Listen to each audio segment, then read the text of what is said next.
इस्तीफ़ा भी दे दिया है और उनके पीछे वहाँ के आर्मी चीफ के बयान आ रहे हैं कि इंटरिम गवर्नमेंट बनेगी। लोग इस तरह की बातें कर रहे हैं कि इंटरिम गवर्नमेंट अगर बनती है तो उसमें आवामी लीग के लोग नहीं होंगे। इधर हिंदुस्तान में भी लगातार डेवलपमेंट्स हो रहे हैं। चूँकि शेख हसीना के बारे में शुरुआत में ये खबर थी कि वो हिंदुस्तान थोड़ी ही देर के लिए रहेंगी, उसके बाद किसी पश्चिमी देश की तरफ चली जाएंगी, लेकिन जब तक ये वीडियो रिकॉर्ड हो रहा है तब तक ऐसा नहीं हुआ है। वो अब भी हिंदुस्तान में है और चूँकि हम बांग्लादेश के सबसे निकट पड़ोसी हैं, सबसे बड़ी बॉर्डर बांग्लादेश की हम ही शेयर करते हैं, तो भारत सरकार और भारत में तमाम जो इस खबर पर नज़र रखने वाले लोग हैं वो बारीकी से सारे डेवलपमेंट्स को फॉलो कर रहे हैं। हिंदुस्तान में क्या क्या हुआ है आज दोपहर की घटनाओं के बाद वो अभिषेक हमें बताने वाले हैं। अभिषेक, हम जानते हैं कि हिंडन एयरबेस पे शेख हसीना का विमान, बांग्लादेश एयरफोर्स का एक विमान उनको लेकर के वहाँ पहुँचा और जैसा हमने व्यूअर्स को ये बताया कि शुरू में तो टीवी पे ये ब्रेकिंग भी थी कि विमान को रिफ्यूल किया जा रहा है और उसको सुन के हमें यही लगा कि अगर रिफ्यूलिंग हो रही है इसका मतलब शायद वो विमान दोबारा उड़ान भरेगा और कहीं चला जाएगा पश्चिम की तरफ, कोई लंदन कह रहे थे, लेकिन ऐसा नहीं हुआ है। अभी तमाम थेरीज ही होंगी, पक्की जानकारी किसी के पास में नहीं है, लेकिन आपके मुताबिक क्या कारण रहे होंगे कि शेख हसीना अब भी हिंदुस्तान में हैं? जो अभी तक रिपोर्ट्स आई हैं उसमें ये था कि शेख हसीना से मिलने एनएसए राष्ट्रीय सुरक्षा सलाहकार अजित डोभाल गए और उनके बाहर निकलने की तस्वीर आई। मुलाकात में क्या हुआ ये पब्लिक जानकारी में नहीं है। और काफ़ी देर, 1 घंटे से ऊपर एनएसए था, एनएसए उनके साथ में बैठे थे वहाँ। हाँ, क्योंकि जो पहले खबर आई थी कि वो पहले भारत आएंगी और फिर उसके बाद वो लंदन जाएंगी, ये ब्लूमबर्ग और रॉयटर्स और कई न्यूज़ एजेंसियों ने चलाया कि जैसा पहले हुआ था। हाँ, कि इस तरह होगा कि, लेकिन अभी ये चर्चा है कि उनको अभी असाइलम क्लियर नहीं हुआ है यूके की तरफ से। जब तक वो नहीं हो जाता तब तक वो भारत में रहेंगी और जो शायद भविष्य पे फैसला अभी उनकी कैबिनेट जो मीटिंग हो रही थी पीएम मोदी की, उसमें लिया गया होगा। लेकिन अभी तक एमईए ने, जो मैं अभी उनकी साइट उनका अकाउंट देख रहा हूँ एक्स पर, जो आखिरी अपडेट है 22 घंटे पहले की है, जो वो एडवाइजरी जारी की थी कल की हिंसा के बाद कि आप सतर्क रहिए और बांग्लादेश ना जाइए, वही है। उसके बाद कोई ऑफिशियल बयान अभी तक नहीं आया है। जो रणधीर जायसवाल जो हैं, ये आधिकारिक प्रवक्ता हैं भारत के विदेश मंत्रालय के, इन्होंने अपने अकाउंट से कुछ ट्वीट, और एमईए ने अपनी वेबसाइट पर भी अलग से बांग्लादेश को लेकर के कुछ कहा नहीं है। तो इसका मतलब एक विचार चल रहा है। आपने बताया कि सीसीएस की बैठक भी हो गई है जिसमें तमाम आला अधिकारी भी थे, साथ में रक्षा मंत्री राजनाथ सिंह थे, गृह मंत्री अमित शाह थे, निर्मला सीतारमण थी।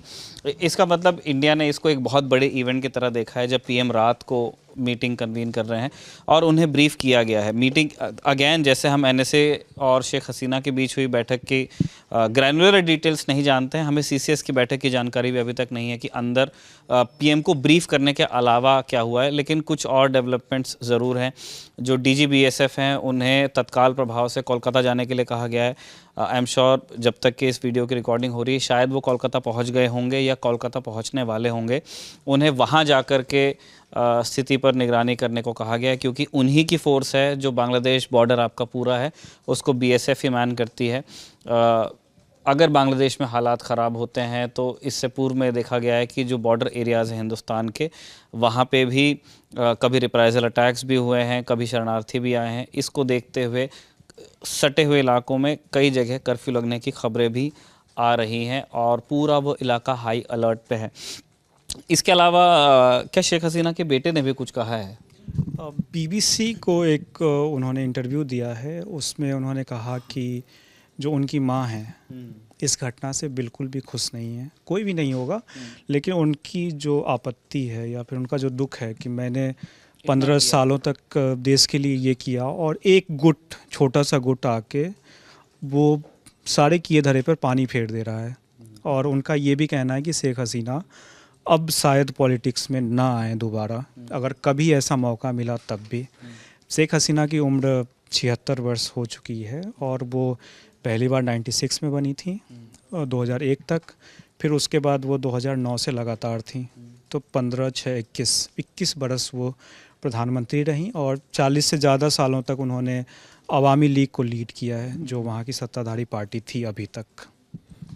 और तो मुझे आप बताइएगा, करेक्ट भी कीजिएगा अगर कुछ गलत लगे तो संभवतः ये कारण रहा होगा कि हिंदुस्तान इसीलिए ऑफिशियली वो कुछ नहीं कहना चाह रहे हैं, वो मीटिंग्स तो कर रहे हैं, उनको इंडियन हॉस्पिटैलिटी भी शेख हसीना को मिली रही है। जिस सेफ हाउस में शेख हसीना को रखा गया है उसको इंडियन एयरफोर्स के गरुड़ कमांडोज हमें बताया गया कि प्रोटेक्ट कर रहे हैं। इसका मतलब प्रोटोकॉल में कोई कमी नहीं है। लेकिन भारत कुछ कहना नहीं चाह रहा है। इससे पहले भी जब पूछा गया था तो यही कहा गया था कि ये बांग्लादेश का एक इंटरनल मैटर है और ये तो मतलब बांग्लादेश के लोग ही इसके ऊपर कमेंट कर सकते हैं। अब शायद भारत के लिए एक असहजता ये भी होगी कि हम तुरंत तो हाथ नहीं छुड़ा सकते शेख हसीना से, लेकिन हिंदुस्तान शायद ऐसा कुछ भी कहना या करना नहीं चाहेगा जो बांग्लादेश के नए रूलिंग डिस्पेंसेशन से अग्री नहीं करता हो, क्योंकि हमारा तो बहुत लंबा बॉर्डर है और हम ये नहीं कह सकते हैं कि आज से हमारी दोस्ती बांग्लादेश के साथ नहीं है। इसमें दो तीन चीज़ें हैं। एक तो जो इंडियन कम्युनिटी है वहाँ पे, माइनॉरिटीज़, हिंदूज, और लगभग जैसा मैंने पहले ही बताया कि 15,000 से ज़्यादा इंडियंस अभी वहाँ पे हैं। इंडिया के डिप्लोमेट्स हैं, कॉन्सुलेट्स हैं बहुत सारे अलग अलग शहरों में, तो उनकी सिक्योरिटी भी ध्यान में रखनी होगी।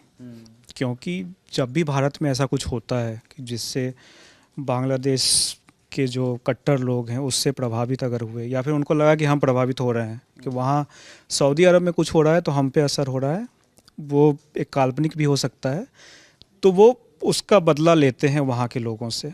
इसका पुराना इतिहास रहा है, 92 आपको 71 के टाइम में भी दिखेगा। तो इस तरह की चीज़ें, इसलिए भारत इससे बचना चाहेगा। जैसा जितना मैंने एक्सपर्ट्स को अभी पढ़ा और जिनसे बात की मैंने, उनका ये है कि अभी भारत स्थिति पर निगरानी रखेगा, क्योंकि बहुत सारी चीज़ें अभी होने वाली हैं। अगर स्थिति काबू में नहीं आती है तो उसके बाद बहुत सारे लोग हो सकता है कि शरणार्थी बनकर भारत में आए, क्योंकि 4,000 किलोमीटर से लंबी सीमा है भारत बांग्लादेश की, और बहुत सारे लोग ऐसे हैं जो आज भी एक दूसरे के टेरिटरी में रह रहे हैं कि वो बॉर्डर पार करके अपने गांव में जाते हैं या फिर बॉर्डर पार करके अपने खेतों में जाते हैं, फिर वहाँ से गांव आते हैं। तो इस तरह की चीज़ें अभी भी हैं। तो भारत उसमें अभी तो वो संयम रखेगा और वो स्थिति को इस तरह देखेगा कि हमको लॉन्ग टर्म में कैसे चलना है, फिर उसके हिसाब से ही। इसी वजह से मेरे ख्याल से अभी तक चुप्पी है। आपकी बात बिल्कुल। हम जब त्रिपुरा में ललन टॉप इलेक्शन कवर करने गया था तो हमने वहाँ पे वही देखा था। बहुत सारे लोगों ने कहा कि जैसे आधार तो बाद में मैंडेटरी हो, उन्होंने कहा कि जब आधार नया नया था तब हमारे लिए आधार एक छोटा डॉक्यूमेंट था, हमारा फोकस पासपोर्ट बनाने में होता था, क्योंकि और मैं सिर्फ मुसलमानों की नहीं, हिंदू भी जो हैं बांग्ला लोग त्रिपुरा में, उनकी आधे आधे ख़ानदान बांग्लादेश में रहते हैं। तो उनका है कि हमारे लिए पहला डॉक्यूमेंट जो हमें चाहिए वो है पासपोर्ट, ताकि हम बस पकड़ के क्योंकि वहाँ लैंड बॉर्डर है, लोग पैदल चलते हुए बॉर्डर को क्रॉस करते हैं। तो वो बात बिल्कुल है कि इंडियन इंटरेस्ट और इंडियन वहाँ पे चीज़ें हैं बहुत सारी जिनकी सुरक्षा को ध्यान में रखते ही भारत कुछ भी करना चाहेगा। एक चीज़ ज़रूर मतलब चलते चलते मैं कहना चाहता हूँ, मुझे ऐसा लगता है कि जितना नाटकीय या ये शायद शेख हसीना के लिए रहा हो, क्योंकि जैसा उनके बेटे ने कहा कि उनमें वो रेज है कि मैंने इतना किया और मुझे एक गुट की वजह से छोड़ना पड़ रहा है, इसका मतलब उनके लिए भी शायद ये उनको भी बहुत ज़्यादा टाइम नहीं मिला। मुझे ऐसा लगता है कि भारत सरकार को भी बहुत समय नहीं मिला होगा इस चीज़ को प्रोसेस करने के लिए, क्योंकि जैसा हमने 2008-9 में देखा था कि तब तो फ़ौज भेजने की तैयारी हो गई थी, 3-3 एयर बेसिस पे पैराट्रूपर्स तैनात कर दिए गए थे और बांग्लादेश की आर्मी को हिंट कर दिया गया था कि अगर शेख हसीना को कुछ होता है या ऐसी कोई घटना हमें देखने को मिलती है कि शेख हसीना को हार्म किया जाएगा तो हम तैयार बैठे हैं, यहाँ से पैराट्रूपर्स वहाँ उतरेंगे ढाका में। और उसके बाद में फिर फाइनली बांग्लादेश आर्मी ने अपने पैर पीछे खींचे और फिर बांग्लादेश BDR जो था वहाँ पे जा कर के ऑपरेशंस हुए। जिन ऑफिसर्स ने गालियाँ दी शेख हसीना को, उनको नौकरी से निकाला गया, ये सारी चीज़ें हुई। लेकिन इस बार ऐसा कोई रेस्क्यू हिंदुस्तान प्लान नहीं कर पाया। हाँ, इसीलिए ये शॉकिंग था। जब आप एडवाइजरी देखेंगे तो उसमें ये है कि आप ट्रैवल ना करें और जहाँ है वहाँ सेफ रहें। ये नहीं कहा गया कि जो लोग वहाँ रह रहे हैं वो निकलें। ये एडवाइजरी उन्होंने नहीं दी। और ये आप सवाल तो उठेंगे कि अगर वो ऑल वेदर फ्रेंड है और शेख हसीना के साथ ऐसे संबंध हैं, ऐसी दोस्ती है, तो आप इसका अंदाज़ा क्यों नहीं लगा पाए? ये सवाल उठने भी चाहिए। और एक आपको एग्जांपल, अगर अभी आप लेबनान का देख रहे हो तो जो US है उसने ये कहा है कि जो भी आपको पहली फ़्लाइट मिले लेबनान से उसमें बैठ के आप बाहर आइए, भले ही वो अमेरिका जा रहा हो या किसी तीसरे देश जा रहा हो, कहीं जा रहा हो, आप उसमें बैठिए और बाहर आइए। इंडिया पता नहीं किस चीज़ का इंतज़ार कर रहा है। उनकी आखिरी एडवाइजरी है 1 अगस्त की, इसमें वो सतर्कता बरतने की सलाह दे रहे हैं। तो ये सवाल तो उठेंगे कि आप प्रोएक्टिव क्यों नहीं हैं और इस मामले में कहाँ चूक हुई। तो ये एक आप कह सकते हैं कि आलोचना का विषय तो है। कुछ जो एक्सपर्ट्स होंगे और जो इस पर नज़र रख रहे होंगे वो सवाल तो उठाएंगे। हाँ, क्योंकि अभी आप अगर हिंदुस्तान की बॉर्डर्स को मतलब हम मैप पे देखें तो पाकिस्तान आपका 1947 से मतलब तालमेल ठीक नहीं बैठ रहा है। अफ़गानिस्तान एक है, वहाँ लैंड बॉर्डर ही हमारे